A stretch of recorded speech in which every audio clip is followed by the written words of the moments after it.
Hello, WSU community, and welcome to the fourth installment in our Information Technology Services Informational series. My name is Nathan Timms. I serve as the ITS Crimson Service Desk Manager. And on behalf of the ITS team presenting today, we welcome all WSU faculty, staff, and our wonderful students participating in today's session. A few intro items to cover before we begin. This session will be recorded and we will post it on the ITS website. There will be a survey sent out at the end of the session, and we would really appreciate your feedback. And of course, join us for our very last session on August 2nd at 10 a.m. In this fourth session of our info series, we are privileged to have with us Dan Hamilton, Jim Morrison, and Brian Cornelius. And the topic they will present on is collaboration and directory services in Microsoft 365. A brief little bio about these three wonderful individuals before we begin. Dan, he is our ITS manager in Enterprise Infrastructure Services. His team manages the Microsoft 365 services. He has served in a variety of IT positions and roles for more than 20 years. A bit of information about Brian. Brian has nearly 40 years of IT support experience. He has served with the U.S. Air Force and at WSU, and during those years has had a broad experience across the entire spectrum of IT. One of the big ways he has served WSU is he has assisted WSU in migrating to Office 365, and that happened a few years back. And last up is Jim Morrison. Jim has nearly 9 years of experience working with WSU. His current role supports Microsoft's suite of Office products, server support, collaboration, and identity products. This year, he hits a professional milestone, 30 years serving as an IT pro, with his first position being in 1993 in Silicon Valley. So I have to say that we've got a lot of combined wisdom and knowledge here amongst these three individuals. So we are absolutely excited to have you join us to share your thoughts on these topics. As we want to keep this presentation a little less on the presentation and more on the discussion side. So as we go through sharing content, we do invite attendees to share questions in the chat. And we would just love to have this as a conversation as much as a presentation. At this time, we'll turn the time over to Dan and his team.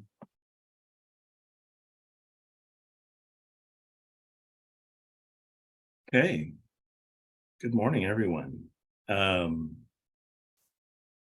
With such a broad audience, we really kind of wanted to focus on what we see our most interactions with the customer base, and really kind of give a general overview of the services that get utilized the most from our customers. So we're going to be focusing on Microsoft 365 and the services there, doing an overview of what actually is or are the services provided that customers see, and then how you kind of would want to utilize them and what kind of scenarios. And then have some top questions we kind of see, or items of confusion people sometimes run into, and then give an opportunity for question and answer. So if you want to hear about some more advanced topics or have a burning question, we'll have a space at the end for that. But as we go through here, please feel free to pipe up with a question in chat. We're more than happy to address them as we go along.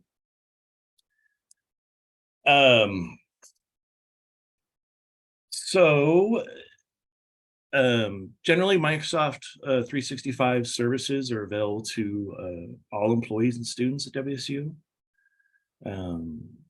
There are some for-cost services that require you work with your local IT personnel, so you can order those from our reseller. And there is an article that we link later in the document on how you can work through IT personnel and what that process is. A couple notable exceptions. Bookings does not require an additional purchase for faculty, administrative professional, and civil service employees, but it does require you to work with your local IT personnel to assign the license to you. And then there are some types of WSU affiliates that Microsoft services are automatically made available to you. For. So here's kind of our list of essential applications and services in Microsoft 365. And I'll make a quick point. You've probably heard Office 365 forever. And if you know anything about Microsoft, you know they love their rebranding. So that it's not that Office 365 is going away, it's falling under a larger brand umbrella of Microsoft 365. And so you'll see that as we go through. We try to keep the most appropriate branding or the most current branding in our lexicon and our daily talking with customers, just so that if they're looking at resources on the web or see something on YouTube, they know what the most current thing is. But I did want to address that, you may be saying, where is Office 365? Well, Microsoft likes to rebrand them. I can tell you these first three apps probably don't need a lot of introduction. Of the applications we have at use at the university, our use statistics show that we actually have more people using these apps than we have AP, civil service, faculty, students at the university. So it's usually around the school years around 35,000 for both these, and they track pretty close together. But you should know what Outlook is. It's where you manage your mailbox, your calendar, your contacts. Microsoft 365 apps for the web. This is your Word Online, your Excel Online, PowerPoint Online, Visio Online. And then you have the actual apps for your desktop that you would download. Again, Outlook, Word, Excel, PowerPoint. We get into OneDrive.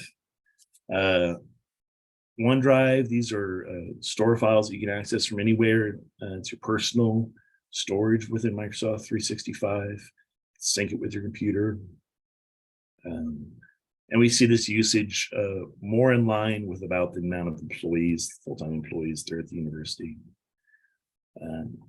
Teams, this is a hub of teamwork and collaborations, chats, meetings, virtual appointments, a lot of other features, app integrations available within Teams. This app is, we definitely see more Teams usage for concurrent users over a 30-day period, current unique users over a 30-day period than we do there are employees. But so we do have a fair amount of student engagement within Teams, but it's certainly not to the level of email and the Office apps. SharePoint Online. This is where you create, manage content, sites, document libraries. SharePoint's really an intranet platform. And it has, I'd say, roughly half the use of OneDrive. About half or a third of our total employees use this platform on a regular basis. And you'll see that because it's really more about which departments have adopted it and use it, and then their employees use it. These are some of the additional Microsoft 365 applications and services at WSU. This is where I'd expect you to learn about something maybe new, something you haven't seen yet. OneNote, it's a cross-functional notebook for all your note-taking needs. From a personal perspective, I kind of live and die by OneNote, put everything in it. And it really, I find it's one of my favorite tools within the suite. Planner, this is where you can organize and assign tasks and projects. It's really just a project management application. to do. This is really the task list for you personally. Like Teams or SharePoint is where you would share files with a group, and OneDrive is where you have your personal files. Thus, Planner project would be where you do project works with groups, and to do would be where you manage your personal tasks. Forms, it's an easy way to collect information. It's kind of a simple alternative to Qualtrics when you want to get data that easily integrates with Office 365 products. And really simple and easy. Qualtrics is still, like, from an ITS perspective, that is the official survey and data intake service for the university, for all the scientific and more formal data surveys at WSU. But Forms just a nice, easy service if you just want something quick and collect some data. Lists. Yes. Before you begin, we do actually have a question from one of our attendees. Absolutely. About the Teams file capabilities. Aren't the Teams file capabilities in OneDrive built on SharePoint? Yeah, absolutely. So that's a really good question. So you could think of SharePoint as kind of a platform that can provide multiple services. And so Teams is an application that takes advantage of that platform. And so the file storage within Teams on the back end is actually in SharePoint. But you'll notice that Teams really is kind of a product that brings in a lot of the services that Microsoft has that you can use as a platform. So Teams also has a calendar. Guess what is built on, right? That's built on Exchange. It has an email address or multiple email addresses. Those are on Exchange. It has group features that are built with Office 365 groups. So you're absolutely correct in that Teams is using SharePoint in the background, and it's actually using several Microsoft services in the background. So thanks for that question. Looks like there's a couple more.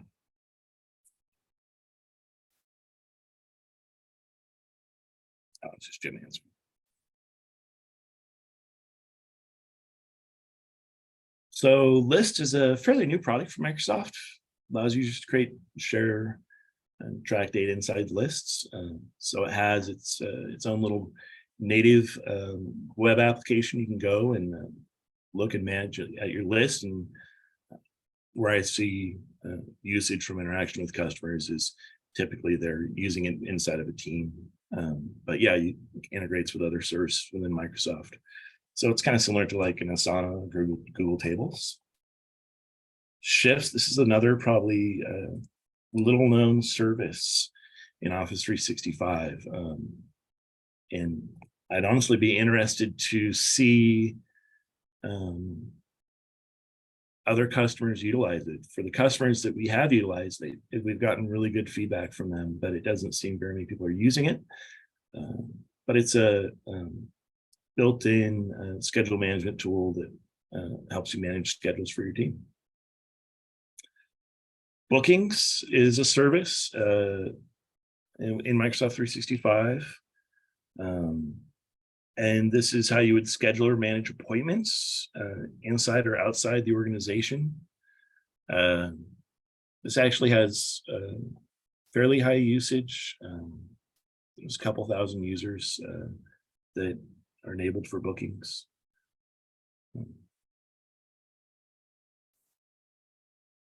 And that's all mainly in advising, but there are some non-advising people using it as well. Visio, this is for creating and adding vector diagrams on the web. This is Visio on Microsoft 365. So this is a web app. Stream, there are some use cases, people using Stream, but not a lot.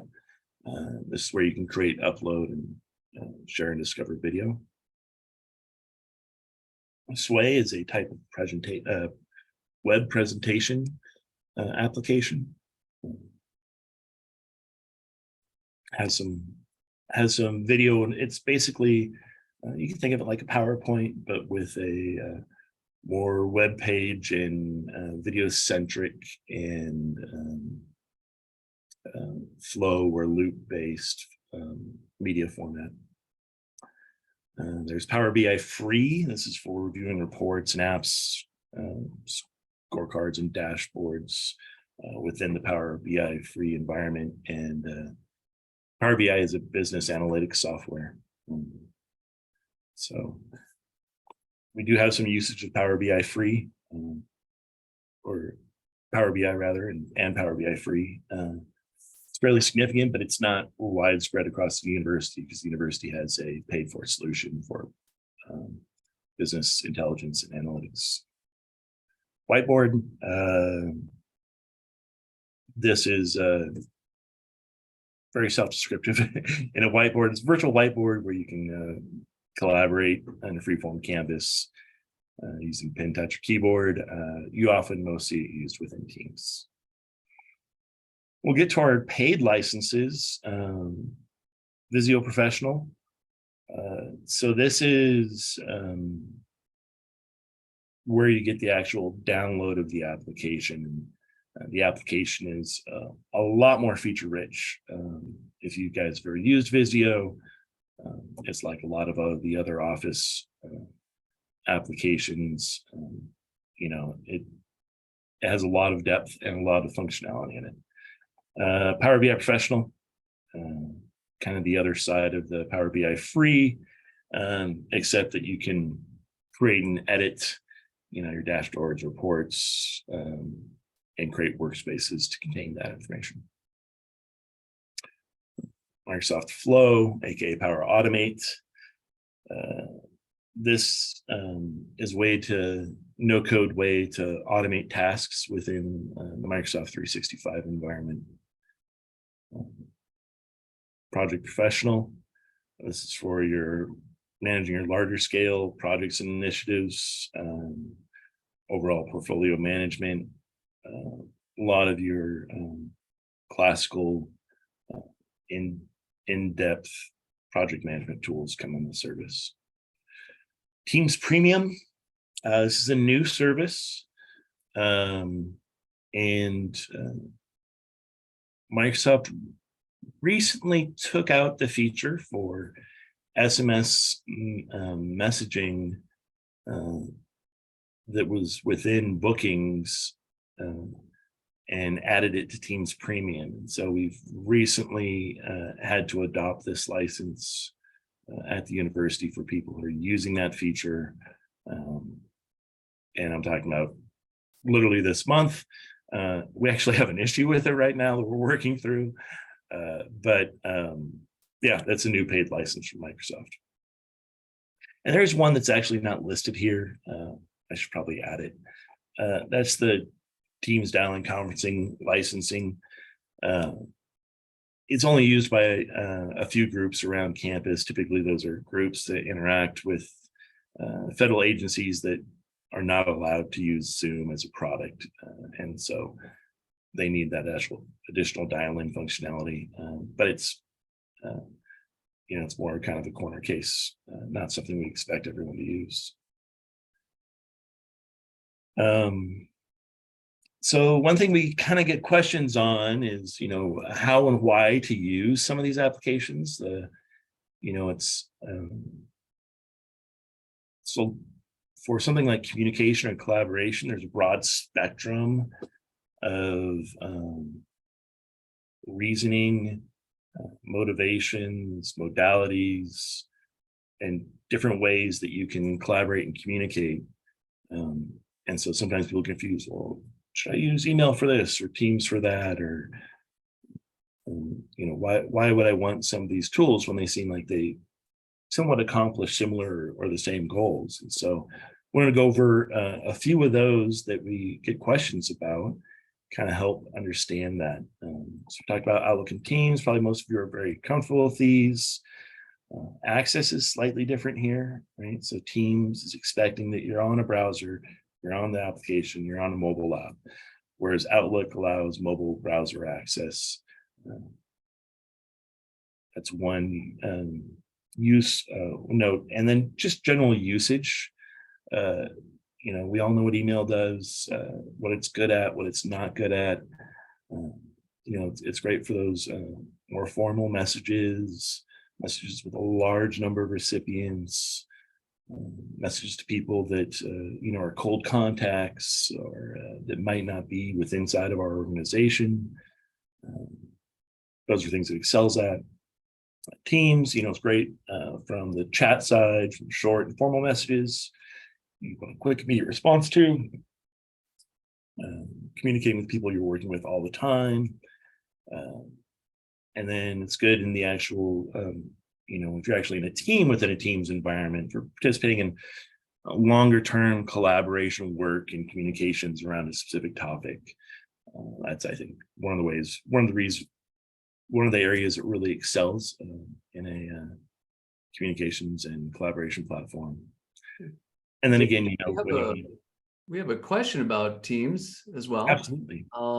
For Teams Premium, outside of the SMS text messaging, are there any other features that are included in Teams Premium that you'd like to bring up or that you can share with us? Absolutely, yeah. So, and I'm going to, so I can name probably 3 of the 5 off the top of my head, but I'm going to look it up real quick just to make sure that I got everything in there. And I'll start talking about it in the background, pulling up the actual information on it. So it adds additional customization and features to virtual appointments. So if you were heavy into virtual appointments within Teams, you may find some interest in that. Again, has the SMS features. It brings in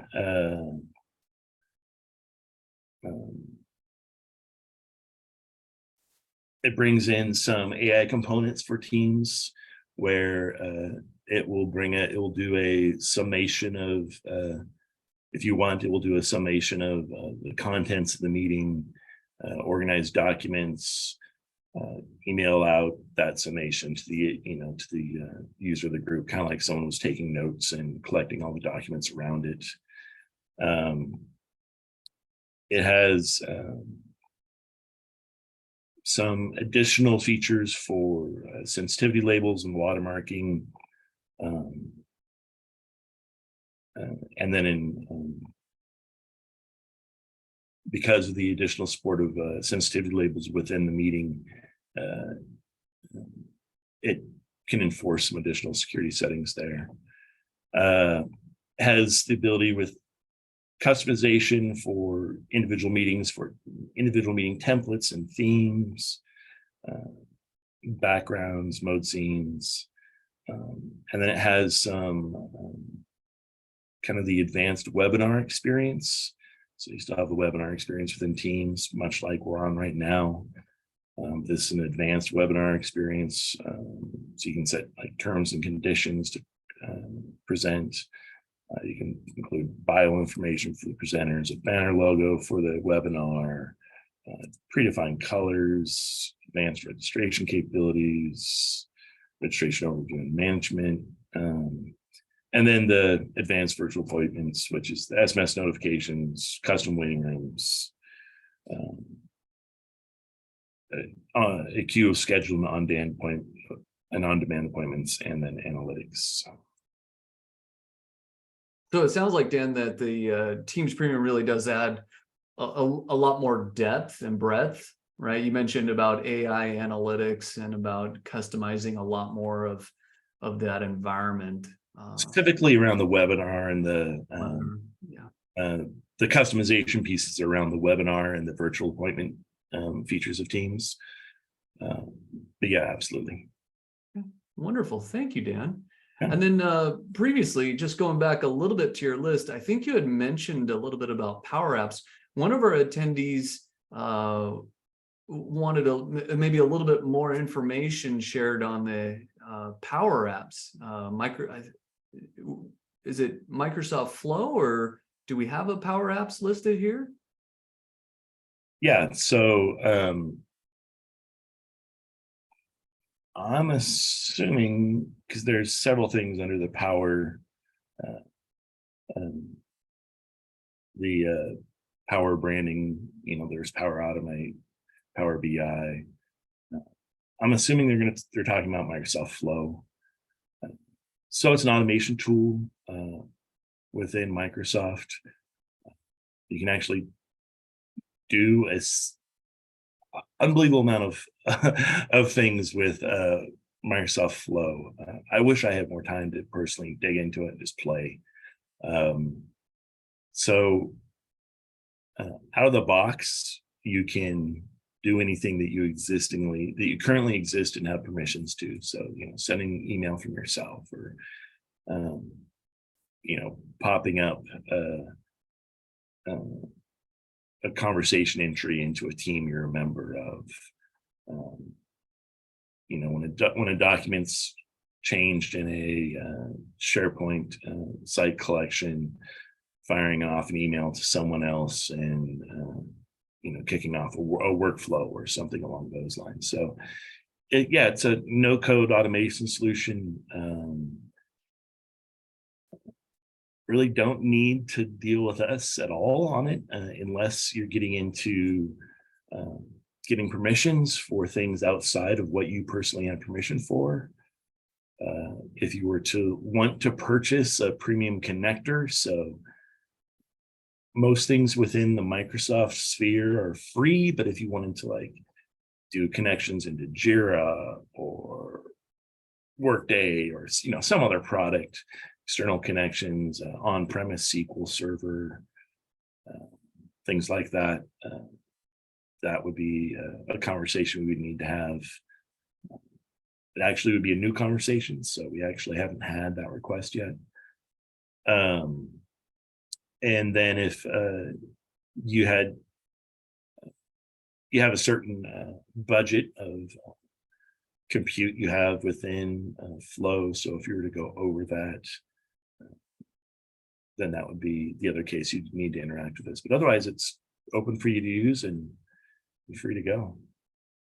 Wonderful. And Dan, I do see that Sam, thank you, Sam, for contributing. He said Power Platform includes the Power Apps, Flow, and Power BI, and Flow is now called Power Automate, which you have listed here. Thank you very much, Sam.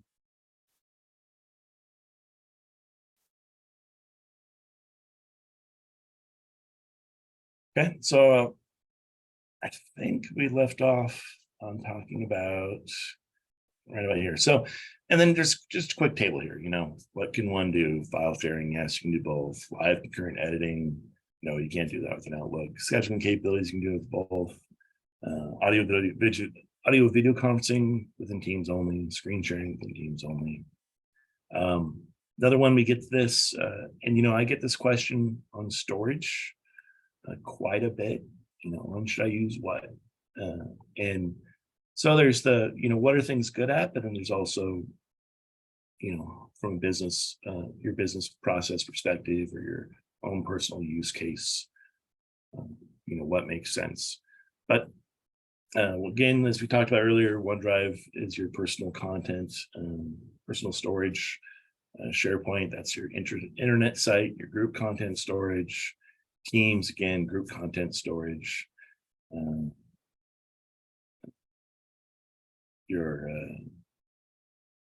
There is no SharePoint application, so there isn't that option there. There is actually a mobile application. For OneDrive, you have both browser, mobile application, and you can sync files from multiple locations as well. And then Teams, again, browser application, mobile application. When you want to use it, OneDrive, it's your personal files that don't need to be owned by a group, that documents you're working with specifically.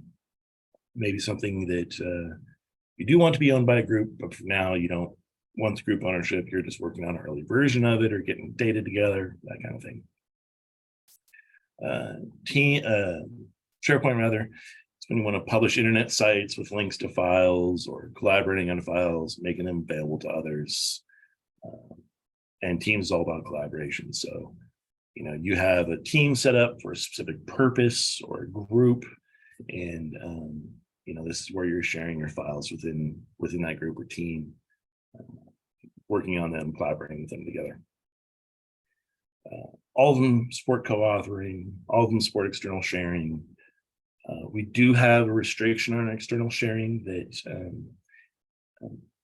you can share with people outside of our organization. You can even make an anonymous link, so someone doesn't have to authenticate for the shared link, but that does get killed after 7 days. That was the restriction that was put on as control to help deal with data available out there in the universe in unmanaged ways. They all have mobile access. They'll have file level permissions. They all support drag and drop transfer. They all actually support automatic syncing. They all support 1 terabyte of storage, which can be expanded to 5 terabytes for free. Sorry, excuse me. Yeah, that's good. Presentation tools. This one's kind of another odd one. People get, why would I use Sway? I know PowerPoint. What is Sway good for? Sway is really kind of focused around the web functionality. It's kind of like online storytelling. We all know what PowerPoint is: slideshows, presentations. PowerPoint. The only difference in access is PowerPoint has a application for your desktop, laptop. Sway really just has the browser mobile application. PowerPoint also allows offline access. Sway is fully a web presentation software. Want to use, so Sway's good for interactive presentations, things where you want to bring in online content, content the presenter doesn't necessarily need. You can link to other content. PowerPoint's good at static slide deck with content the presenter will have. PowerPoint's a slideshow. Sway's a continuous vertical or a horizontal scroll, or it could be a slideshow. And then talking about some of the content you can add here. There are some differences. I'm not going to go through all of it. So they both have slide and presentation design suggestions. Content suggestions is within Sway, but not PowerPoint, and they both have customized templates. Another one we get is project management. Why are there multiple project management, specifically between project and planner? Just get that.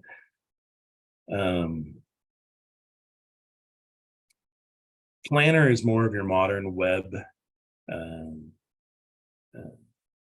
project management software. That's really what's more similar for smaller group project and task management. It's easy to use. You just want to get something done, put tasks out, track them. Those are all good things. You want more of the traditional, Gantt charts, large resource management, interdependencies, significant dependency mappings, task resource management, all of that kind of thing. Project is really the software for that. There is a online version and a online workspace for Project where that actually contains data that multiple people can plug into and use. That's your more formal, feature-rich project management. Again, to do is really a personal task management. So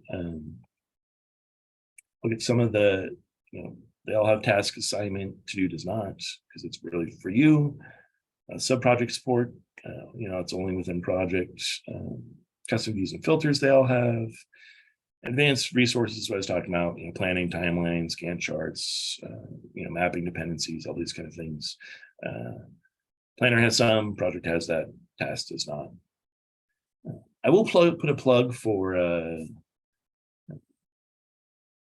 there is a app in Teams called, actually I'm blanking on the name, but I can pull it up real quick here, just so I make sure I give you guys Tasks by Planner. And it's kind of neat because it pulls in tasks assigned to you from all these platforms and shows them to you in one pane of glass. So, it's not looking at the projects, it's looking at what's been assigned to you. So if you're using these, in combination, it's a nice app to add within Teams. Dan, So, before we get into more of your questions, more content, there is another question. Does WSU host, or can you point users to classes or courses on how to use some of the aforementioned apps, such as Planners and Project and Power BI? Like if we had an attendee that really wanted to take advantage of learning more about these tools and use them, what resources do they have available to learn? So there's no hosted ITS training, your traditional training in the classroom or webinar form training for this software. What we do have is really kind of the 3 tools that we can point you to. There's Precipio content for almost everything I've talked about today that I've seen. That's within WSU's skill and training platform managed by HRS. And that's your more traditional kind of training. Microsoft has a lot of resources on this. So a little bit later on, I'm going to show you the Microsoft Help and Support Forum.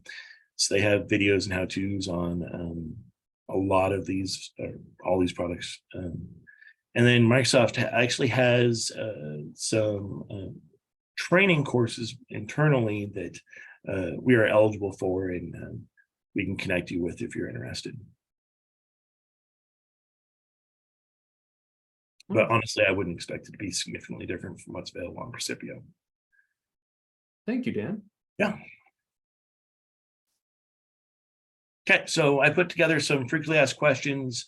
We dropped the kind of content that is, you need to talk about. How do I lost this, missing email. Where do I go look? So we dropped that kind of content. We need to talk about it. Go into File, select this, go to there, and then it's different on each platform. I want to talk about some generally frequently asked questions we get. I don't think anybody on this call probably has any questions, but Mr. Tim's can assure you, the number one question that comes into them are sign-in issues related to people's network IDs, people forgetting passwords, people having to reset MFA, just sign-in issues. But if there is someone new, I'm super happy that you're on this call.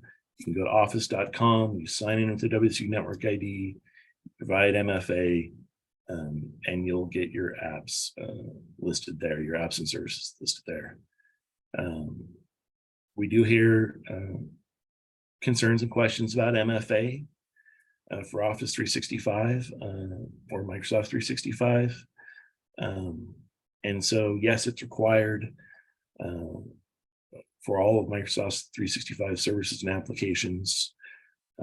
It's required because it's a strong protection against malicious actors getting your credentials and then accessing your Microsoft 365 identity and data, the university's data.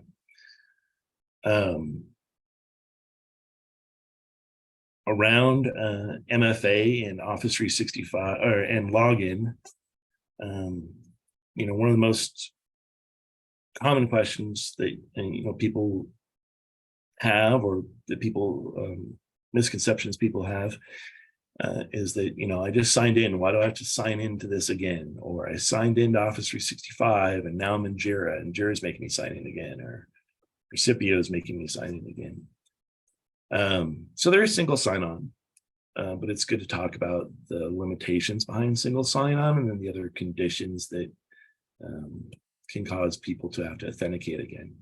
So the single sign-on is per browser or web engine session. So, you open up Chrome, you sign in. Any other application you go to that's behind Okta, you're not going to have to authenticate again immediately. You go into Firefox, you open up Firefox, go to the same application, you're going to have to authenticate in MFA again. And the Office apps, if you have them downloaded, they have their own web engine they're authenticating with, and that causes a separate authentication.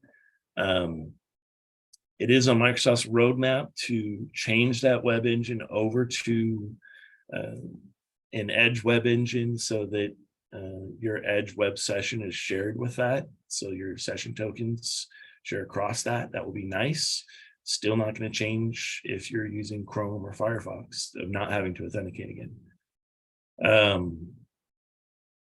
And then the other thing to note is that some applications have their own session timeouts. So it's going to then prompt you to go back to Okta and authenticate. So if you if your Okta token is expired that time, you're going to have to go authenticate again.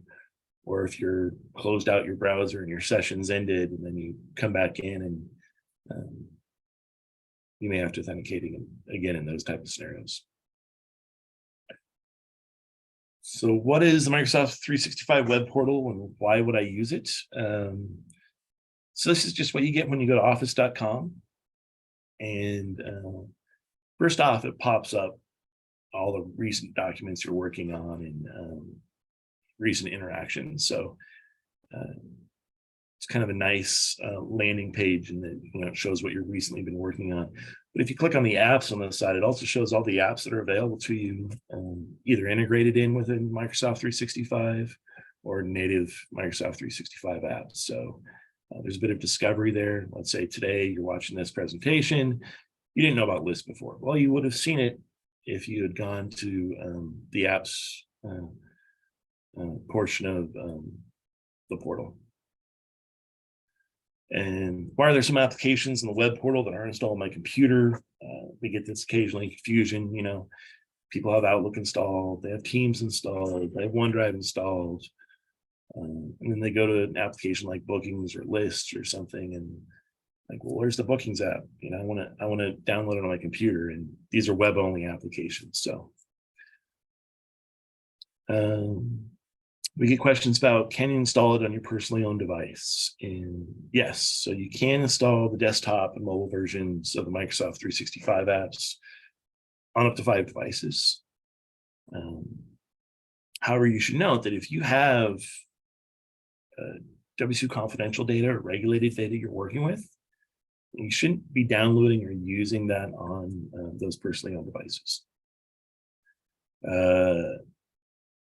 Can I get additional Office 365 services? We mentioned that earlier. Yes, you work with your local IT personnel, get copies of these for your licensing. There's instructions on the W2KB. Obviously, you're not going to, this link is ridiculous. But if you go to kd.wsu.edu, and you were to search Microsoft 365 licensing, it would pull up this document. And that's the process that you and your local IT support are going to go through to get the additional licensing assigned to you. When you leave the university, what happens? So you're going to lose access to your Microsoft 365 services and applications. Can I forward my email? And I'll give a caveat to this one. The answer currently is yes, without qualification. There's a new BPPM being worked through the process that is going to change W2's forwarding stance so that You're only allowed to forward or redirect email to other wsu.edu recipients, and then individually forward emails to external recipients where appropriate. And then automatic redirection of email to external recipients not going to be allowed for employees.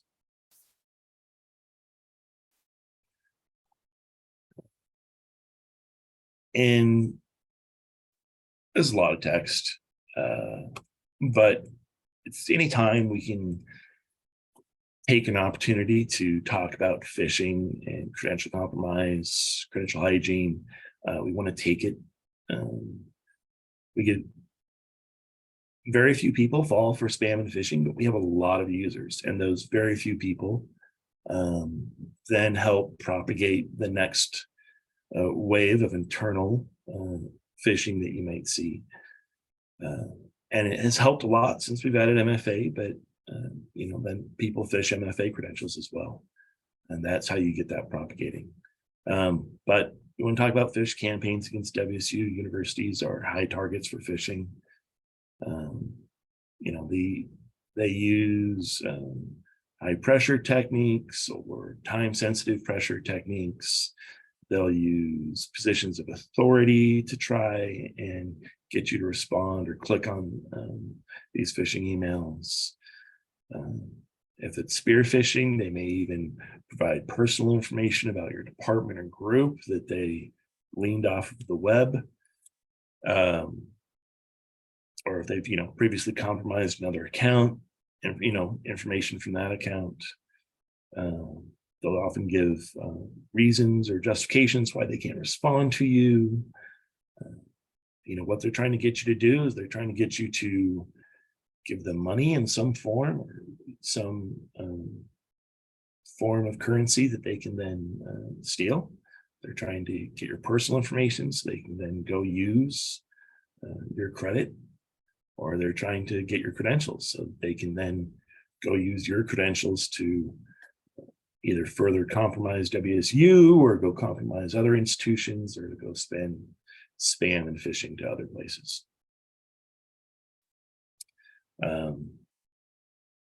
If you don't recognize the sender domain, if you're not expecting email from them,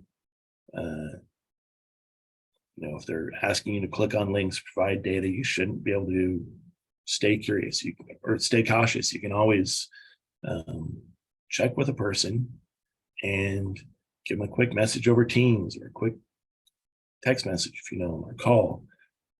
Say, hey, you send me this message. It's always better to check than to click on something and realize your computer's been infected, or you've given out WSU's money, or you've given out your personal information.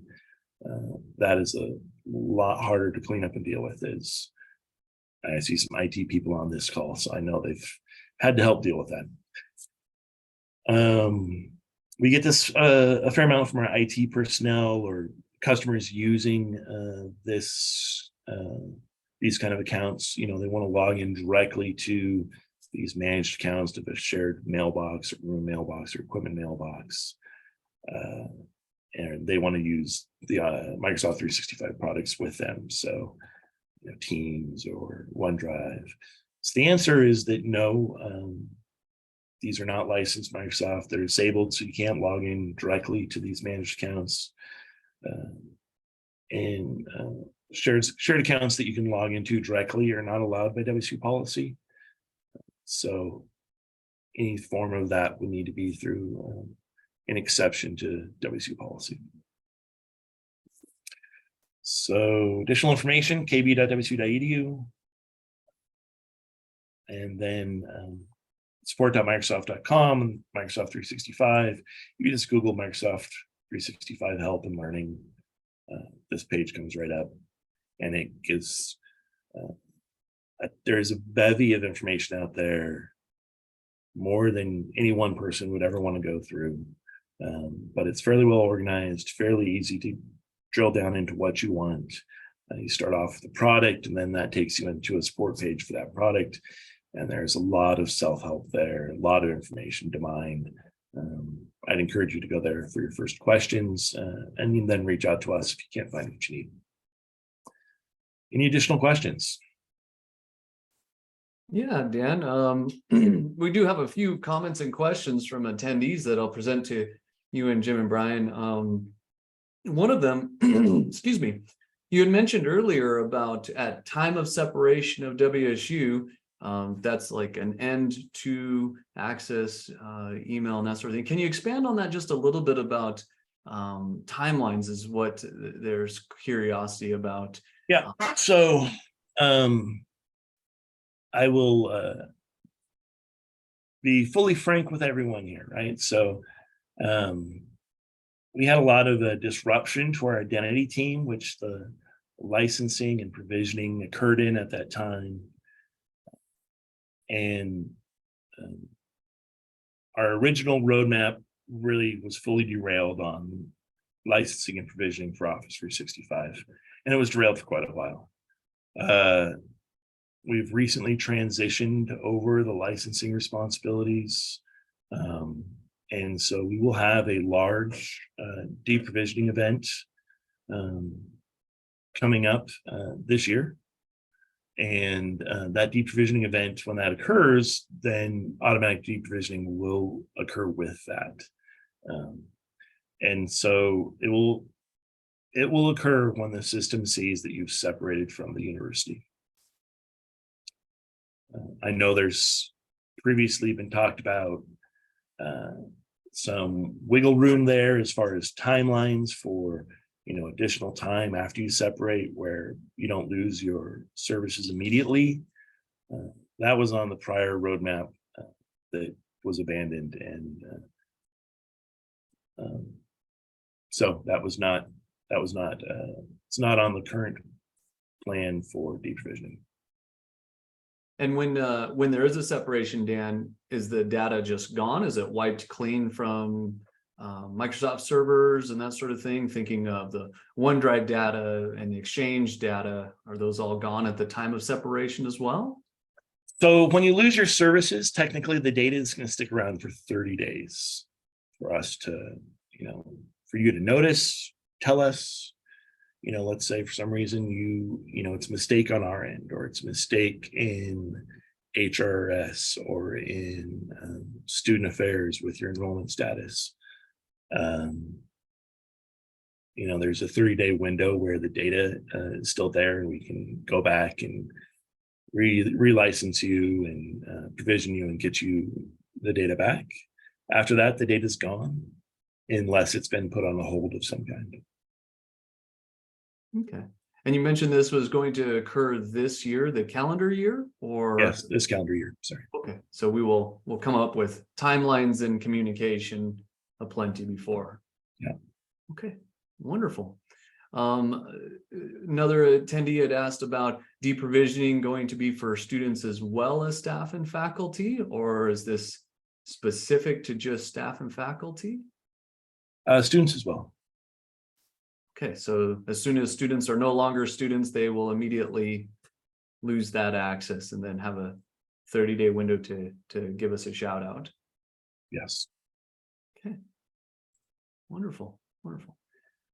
And then follow-up question is that going to impact NID ability to sign in, to log in, or is that only accessing Office products?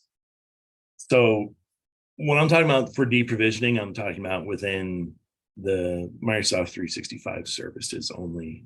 I'm not talking about other services, your WSU identity, things like that. Those are all outside of my control. Okay, wonderful. Thank you. Another question, shifting gears just a little bit to the big block of text that you had there. Some of the emails that come out that are phishing attempts do appear to be coming from a WSU account stating that data will be deleted unless. Yeah, that's pressure tactics.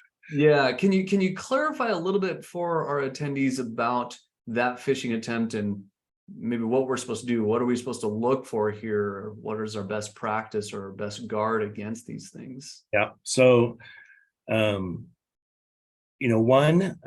most of the time you won't recognize the person at WSU. So that's an immediate concern. It's not coming out from an official WSU, its.communications or the faculty staff list or any sort of official communication email address. Typically it's coming from someone that's WSU, for these internal ones, right? It's coming from someone that's WSU, but it's just some random account at WSU. Maybe they don't have the information about their affiliation with the university that goes along with it with an Outlook. So that's number one red flag there. The other one is, these pressure tactics, what they're asking for. They want you to click on a link. They want you to provide personal information. They want you to provide some sort of monetary compensation, gift cards, or, send money. There's various ways that they try to extract money or personal data, or get you to click on a link, which then is either further phishing or malware or open attachment. But yeah, it's those indicators. It's the indicators of, does this look like an official message from ITS? Is it worded like it? Is it using the terminology we use? Does it seem, professionally put together? All those are kind of like question marks. And most important thing is that if you have any question whatsoever, you weren't expecting this, don't take any action. Call us, ask us, hey, did you send this? No, you didn't. We'll say, okay, submit that to abuse@wsu.edu. Don't do anything with it, delete it. And that's what you should do, right? If you're concerned about something, you can always, if you know it's malware, phishing, you submit it to abuse. The other panelists in this call, it's a big portion of some of our jobs is going through and helping remediate these messages, as that come in. That could be in the form of deleting them, killing the links, either in the message or, as they exit our firewall. Lots of different methodology to take to try to remediate these things when they do happen. But yeah. Wonderful. Hopefully that answered the question. Yeah, absolutely. And as Bill Rivers says, ITS never needs your account information, right? Because we have all that information. So yeah. never going to ask that. Yeah, and that's, we will notify people on deprovisioning. We're not going to ask you to click on a link. We're going to say, hey, if you have questions or concerns, call the Crimson Service Desk, email us, where it's positive. You're reaching out to us. We're not having you enter your information or do things like that. Yeah, absolutely. Well, thank you very much, everyone. We are at the top of our hour. So we just want to extend a warm thank you to Dan and Jim and Brian for sharing this information. Big thank you to ITS Communication and Zoom team for assisting with this session. And again, just as a reminder, this session is recorded. It will be posted on ITS website. There will be a survey that will be sent to you all at the end when we click end. And then again, join us for our very last session on August 2nd at 10 a.m. And as always, go Cougs and thank you.